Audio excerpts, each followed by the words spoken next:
Осыдан 2 ай бұрын оңтүстік Қазақстан облысының 5 мыңнан астам тұрғыны бар Дарбаза ауылында шу шыққан еді. Жаппай ауруға шалдығып жатырмыз деп шағымданған қара халық балаларының бас айналып, мұрындарынан қан кетсе, тексеруден өткен 40 әйелдің омырауынан қатерлі ісіктің белгісі анықталды деген болатын.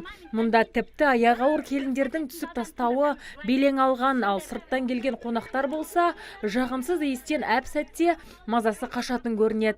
Тұрғындар мұның негізгі себебі ауыл іргесіндегі шайыр өндіретін зауыттан шығатын зиянды түтіннен деген болатын. Баста бүйтіп қойды күйдіресің ба қалла, соның иісі шығады кәдімгідей ше. Сөйтеді кейін уже жаман иіс келеді да, уже балдар бәрі мама деп бүйтеді. Уже 20 минуттан кейін барлық соседтің балдарын тыңдасаңыз жылайды.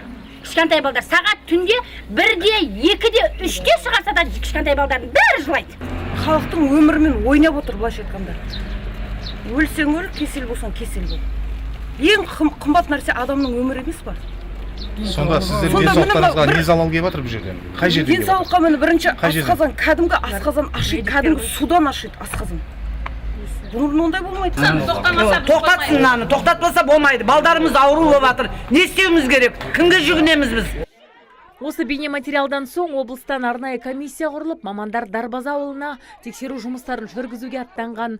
Денсаулық сақтау басқармасының басшысы Мұқан Егізбаев осыған дейін шыққан мәліметті теріске шығарып ресми мәлімдеме жасады. Айтуынша медициналық тексеруден өткен 129 нәзік жанның тек біреуінен ғана онкологиялық патология табылған. Оны бұл жайында біз білеміз, комиссия құрып ауылға жібергенбіз.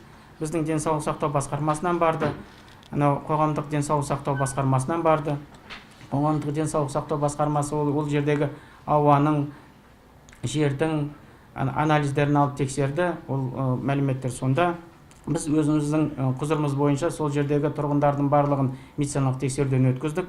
129 адам әйел тексеріліп, оның ішінде тек қана біреуінен онкологиялық патология табылды. Қалғандар жаңағы ақпарат жалған деп есептейміз. Енді ол жерде дұрыс сәйкес келмейді.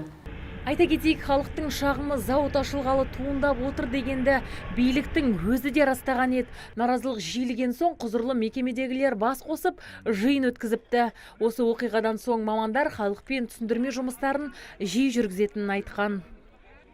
Азиза Мадияр, Абзал Тұрабеков, ТВК телеарнасының жаңалықтар қызметі.